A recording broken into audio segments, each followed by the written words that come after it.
नमस्कार दोस्तों, आप सभी का स्वागत है मेरे चौथे ब्लॉग में। और आप सभी को बता दूं, आज के ब्लॉग में जो हाइलाइट्स हैं वो मैं आपको बता दूं कि आज के ब्लॉग में हम लोग बात करने वाले हैं जनरल जोरावर सिंह जी की लीनिएज की, उनकी जनरेशन ट्री की। इसलिए मैं आपके सामने यहाँ पर आई हूँ। और आप सभी जानते हैं रीगल कलहुरिया जो है वो आपको सिर्फ जनरल जोरावर सिंह जी की इन्फॉर्मेशन है वो देने वाली है। उसके अलावा हेरिटेज और हिस्ट्री की इन्फॉर्मेशन जो है आपको इस चैनल के थ्रू मिलने वाली है। तो जनरल जोरावर सिंह जी की अगर हम लीनिएज को देखेंगे, आगे शुरू करने से पहले मैं आप सभी को बोल देती हूँ कि वीडियो को स्किप मत कीजिएगा, क्योंकि यहाँ पर बहुत सारी ऐसी आपको इन्फॉर्मेशन मिलने वाली है जो शायद आपको नहीं पता होंगी। और शायद क्या, मुझे लगता है बहुत सारे लोगों को ये इन्फॉर्मेशन जो है वो नहीं पता है कि जनरल जोरावर सिंह जी की जो लीनिएज है वो कहाँ पर रहती है, और जनरल जोरावर सिंह जी का जनरेशन ट्री था वो कैसा था, उनके जो वंश थे वो कौन कौन थे जो उनके वंशज थे। तो आज हम लोग इसी पे बात करेंगे, आज हम लोग इस पे चर्चा करेंगे। तो दोस्तों, मैं अपने व्लॉग में बहुत बहुत स्वागत करती हूँ। Welcome back to my YouTube channel which is Regal Kalhuria. और चलिए फिर बात करते हैं जनरल जोरावर सिंह जी की। अगर मैं बात करूँ तो जनरल जोरावर सिंह जी, आज अगर हम प्राउड से कहते हैं कि लद्दाख हमारे देश का हिस्सा है, और अगर हम कहते हैं कि POJK जो है वो हमारे देश का हिस्सा हुआ करता था, तो वो बदौलत है जनरल जोरावर सिंह जी की बदौलत। और अगर हम ये भी कहते हैं कि जो तिब्बत का पार्ट था वो हमारे देश का हिस्सा हुआ करता था 1947 तक, अगर हम जम्मू कश्मीर का मैप देखेंगे तो उसमें जम्मू कश्मीर व तिब्बत आदि जो है वो उसे लिखा जाता था। महाराजा हरि सिंह जी ने ना ही जम्मू व कश्मीर बल्कि तिब्बत तक जो था वो राज किया था। वो किसके बदौलत है? वो जनरल जोरावर सिंह जी की बदौलत है। और आज हम लोग बात करने वाले हैं उनकी लीनिएज की।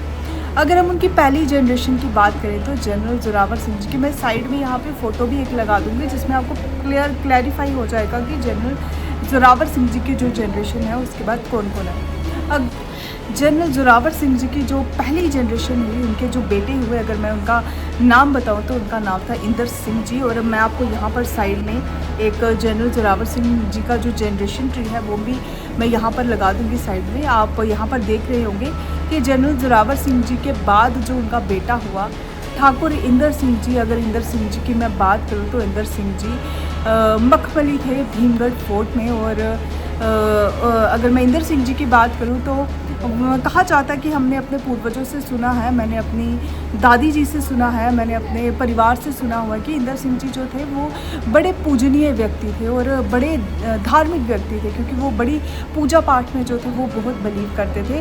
वो मखमली थे भीमगढ़ फोर्ट में, और मखमली थे उस टाइम महाराजा रणबीर सिंह जी जो उसमें वो मखमली थे। और अगर मैं बात करूं उसके बाद जो हमारी सेकंड जनरेशन हुई वो हुए छतर सिंह जी। छतर सिंह जी जो थे वो फॉरेस्ट डिपार्टमेंट में थे। और छतर सिंह जी की अगर हम बात करें तो ये भी मैंने सुना है अपनी दादी जी से, जो छतर सिंह जी थे, क्योंकि अगर मैं दादी जी की बात करूं तो दादी जी के ससुर जो थे वो छतर सिंह जी थे। तो छतर सिंह जी की अगर मैं बात करूं तो छतर सिंह जी जो थे वो भी कहते कि बहुत ज़्यादा धार्मिक थे, बहुत पूजा पाठ जो थे वो करते थे। और कहा जाता है कि जब नवरात्रे होते थे तो 9 दिन जो नवरात्रि में वो अपने थाइज़ में जो थे वो नवरात्रि मतलब साख जो है वो लगाते थे, माता लगाते थे, और फॉरेस्ट डिपार्टमेंट में वो जो थे कार्य करते थे। अगर मैं छतर सिंह जी की बात करूं तो छतर सिंह जी के आगे 4 बेटे हुए, जिसमें एक जो बेटे थे जसवंत सिंह जी, उनकी जो थी वो अर्ली एज में डेथ हो गई। एट द एज ऑफ 22 में उनकी डेथ हो गई थी, उनकी शादी भी नहीं हुई थी। वो उनकी डेथ बीमारी के कारण हो गई। उसके बाद जो उनके 3 बेटे थे, दलीप सिंह जी, जमीत सिंह जी और प्रीतम सिंह जी। दलीप सिंह जी की बात करूं, उनके भी आगे बेटे हुए रतन सिंह जी, प्रीतम सिंह जी। जमीत सिंह जी की बात करूं तो उनके आगे 3 बेटे हुए, जिनका नाम था सुखदेव सिंह जी, देविंदर सिंह जी एंड राजेंद्र सिंह जी। और अगर मैं बात करूं दलीप सिंह जी की तो प्रीतम सिंह जी की, तो प्रीतम सिंह जी के भी आगे जो थे वो 3 बेटे हुए, जगदेव सिंह, जयदेव सिंह और जसवीर सिंह। फिर अगर आगे मैं और आगे लीनिएज में चले जाऊँ तो ठाकुर जो रतन सिंह जी थे, दलीप सिंह जी के जो बेटे थे ठाकुर रतन सिंह जी, उनके 2 बेटे आगे हुए जिनका नाम था राकेश सिंह। बड़े जो बेटे थे उनका नरदेव सिंह नाम है, छोटे बेटे का नाम है राकेश सिंह। नरदेव सिंह जी की हाल ही में डेथ हुई है। राकेश सिंह जी जो है वो प्रेजेंट है। और जमीत सिंह जी की अगर बात करें, उनके मैंने आपको 3 बेटे बताए। सुखदेव सिंह जी जो मेरे ताऊजी हैं, देविंदर सिंह जी मेरे फादर, और राजेंद्र सिंह जी जिनकी हाल ही में जो है वो डेथ हुई है। फिर उसके बाद में आगे प्रीतम सिंह जी की जनरेशन में अगर मैं जाऊँ तो जगदेव सिंह जी के आगे जो है वो 2 बेटे हैं। आगे जयदेव सिंह जी के जो 1 बेटे हैं, और जसबीर सिंह जी का भी 1 बेटा है। अगर हम जमीत सिंह जी की जनरेशन ट्री में जाते हैं तो देविंदर सिंह कलहूरिया, उनकी 2 सपुत्रियाँ हैं, दीक्षा कलहूरिया एंड रिया कलहूरिया। दीक्षा कलहूरिया मैं उनकी बड़ी बेटी हूँ, और रिया कलहूरिया जो है वो मेरी छोटी सिस्टर है। जनरल जोरावर सिंह जी की लीनियज जो है ये अभी तक हमारी इतनी है। और सुखदेव सिंह जी की अगर मैं बात करूँ तो सुखदेव सिंह जी के आगे जो बेटे हैं, 1 बेटे हुए विक्रम देव सिंह जी, उनके आगे भी 1 बेटा है कनिष्ठ देव सिंह कलहूरिया। तो ये जो है ये 7th जनरेशन से बिलोंग करता है। इस तरीके से हमारा जो जनरेशन ट्री है वो जो अभी तक जो है, अभी जो प्रेजेंटली मैं आपको बता रही हूँ वो इस तरीके से है। रेवेन्यू रिकॉर्ड में भी हमारा जनरेशन ट्री है वो इस तरीके से बताया गया है, जिसमें जनरल जोरावर सिंह जी से लेके ठाकुर हरजय सिंह जी से लेके, जो जनरल जोरावर सिंह जी के पिताजी थे ठाकुर हरजय सिंह जी से लेके आगे हमारी जो है 5th जनरेशन तक अभी तक जो है वो कागजात में लिखा गया है, जो रेवेन्यू रिकॉर्ड में जो है। फिर आपको पता ही है सबको कि रेवेन्यू रिकॉर्ड में कैसे कैसे जो है वो जनरेशनें ऐड हो जाती हैं, और उसी के अकॉर्डिंग हमारी जो है, जैसे लैंड जो है, लैंड रिकॉर्ड भी उसी के अकॉर्डिंग है कि कितनी जो कनाल जगह है या कितनी जगह है किसके हिस्से में कितनी आ रही है। चलिए अब बात करते हैं 6वीं पीढ़ी की, यानी कि मैं और मेरे जो कज़न्स, मेरी सिस्टर। 6वीं पीढ़ी से अगर मैं बात करूं तो देविंदर सिंह कलहूरिया जी की 2 सपुत्रियाँ, मैं और मेरी सिस्टर, हम दोनों ने एक ऑर्गेनाइजेशन जो है वो बनाई है, जो सोशल वेलफेयर के ऊपर, एजुकेशन के ऊपर, इन्वायरमेंट के ऊपर एंड बहुत सारे जो कार्य हैं, सोशली हो गए, हम बहुत सारे कार्य जो हैं वो करते रहते हैं। चाहे वो बच्चों की एजुकेशन हो, उसके ऊपर हमने बहुत सारे कार्य किए हैं। जनरल जोरावर सिंह जी की बात करें तो जनरल जोरावर सिंह जी की हिस्ट्री के ऊपर जो है वो बहुत सारे कार्य जो हैं वो हमने किए हुए हैं।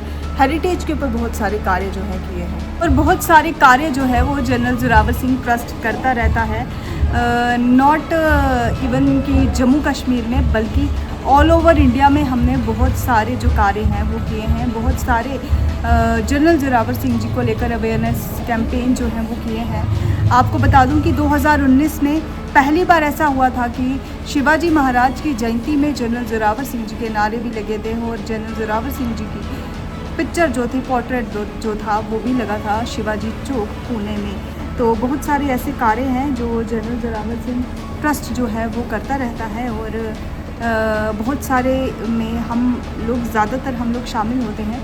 6वीं जनरेशन की एक ये जो है वो अचीवमेंट है, और क्योंकि मैं अपने आप को एज ए प्राउड जनरेशन मानती हूँ जनरल जोरावर सिंह जी की। और कलहूरिया परिवार में अगर हम बात करें तो जनरल जोरावर सिंह जी ने हमारे देश के लिए इतने कार्य किए हैं। अगर मैं जम्मू कश्मीर की बात करूँ तो जम्मू का जो एरिया है उसके फाउंडर वो बोल सकते हैं हम जनरल जोरावर सिंह जी हैं, क्योंकि जब मिलिट्री फाउंडर जो, क्योंकि अगर हम बात करें किश्तवाड़ वाले एरिया की, पाडर वाले एरिया की, लद्दाख के एरिया के ऐसे दुर्गम क्षेत्र की, तिब्बत के ऐसे दुर्गम क्षेत्र की अगर बात करें तो मुझे लगता है किसी डोगरा सैनिक, या फिर अगर हिमाचल प्रदेश से भी जो डोगराज वहाँ पे रहते थे, उनका डोगरा सैनिक का वहाँ पर जाना बहुत मुश्किल है, क्योंकि वैसे दुर्गम एरियाज़ में हम लोग जो है वो नहीं जा पाते हैं। क्योंकि हमारा जो मैं आपको बता दूं, जो हमारा इन्वायरमेंट है वो वैसा दुर्गम जो है वो नहीं है। लेकिन वैसे दुर्गम क्षेत्रों में जाना, उन एरियाज़ को जीतना और अपनी रियासत के साथ मिलाना, मुझे लगता है ये कि ऐसा वीर योद्धा ही कर सकता है जिनके साथ भगवान की जो है वो आशीर्वाद हो, भगवान की दृष्टि उन पर हो, और जो अपने कार्य को जब आगे लेकर चले तो उसको सिद्ध करने की ठाने, एक ऐसा वीर योद्धा, एक ऐसा शूरवीर योद्धा जो है वो ही कर सकता है। जनरल जोरावर सिंह जी की परपोती होने में मुझे बहुत ही प्राउड फील होता है, और ये मेरे लिए बहुत प्राउड का मोमेंट है कि मैं अगर दुनिया में आई हूँ as a 6th generation of general Zorawar Singh ji, तो मैं बहुत बहुत धन्यवाद करती हूँ भगवान का, जिन्होंने मुझे इस परिवार में भेजा। और मैं से परिवार में आके मेरी जो आत्मा है वो तृप्त हो गई और मैं मंत्रमुग्ध हो गई। जी हाँ, ऐसी ही वीडियोस देखने के लिए, ऐसे ही जो जनरल जोरावर सिंह जी की इन्फॉर्मेशन देखने के लिए आप सभी को करना क्या है, आप सभी को मेरे चैनल जो कि है रीगल कलहुरिया को आपने लाइक करना है, सब्सक्राइब करना है, फॉलो कीजिए इसे। एंड अगर आपका कोई भी सवाल है तो आप कमेंट जो वो है ज़रूर कीजिएगा। बहुत सारे सवाल जो हैं वो बीच में आते रहते हैं, वो मैं देखती हूँ सवाल के। मैं देख रही हूँ कि कुछ सवाल जो हैं वो जनरल जोरावर सिंह जी के, अभी जैसे पिछली वीडियो में कुछ सवाल ऐसे आए थे, मैं उनके ऊपर भी खास वीडियो जो है वो बनाऊंगी। और अगर जनरल जोरावर सिंह जी की जनरेशन ट्री की बात करें तो इसमें बहुत सारी कंट्रोवर्सीज़ हैं, वो भी वीडियो जो है वो मैं लेकर आऊँगी। लेकिन वो वीडियो मैं ऐसे लेकर नहीं आऊँगी, जब तक आप कमेंट नहीं करेंगे तब तक जो है वो मैं वीडियो नहीं लेकर आऊँगी। ऐसे भी वीडियो लेकर आऊँगी क्योंकि कुछ ऐसी हमारी डिस्कशन, कुछ हमारी ऐसा टॉक होने वाली है जिसमें जनरल जोरावर सिंह जी के ऊपर डिस्कशन होगी, उनकी लीनिएज के ऊपर डिस्कशन होगी, उनके जनरेशन ट्री के ऊपर जनरेशन डिस्कशन जो है वो होने वाली है। तो उस समय जो है वो मैं वैसी वीडियो जो है आपके साथ लेकर आऊँगी विद जो डॉक्यूमेंट्स हैं वो लेकर आऊँगी। अभी फ़िलहाल जो मैंने यहाँ पे डॉक्यूमेंट लगाया हुआ है वो जनरल जोरावर सिंह जी का परिवार है। तो जनरल जोरावर सिंह जी के परिवार से आज मैंने आपको रूबरू करवाया है। अगर आप बुक नहीं पढ़ सकते हैं, अगर हमारे सिलेबस में ये सब चीज़ें नहीं हैं, तो मैं आपसे रिक्वेस्ट करती हूँ, खासकर डोगरा पेरेंट्स से ये रिक्वेस्ट करती हूँ कि जनरल जोरावर सिंह जी के बारे में अपने बच्चों को ज़रूर बताएं और ये वीडियो जो है वो ज़रूर जो है उनके साथ साझा करें। धन्यवाद। जय हिंद, जय भारत, जय डोगरा, जय जय।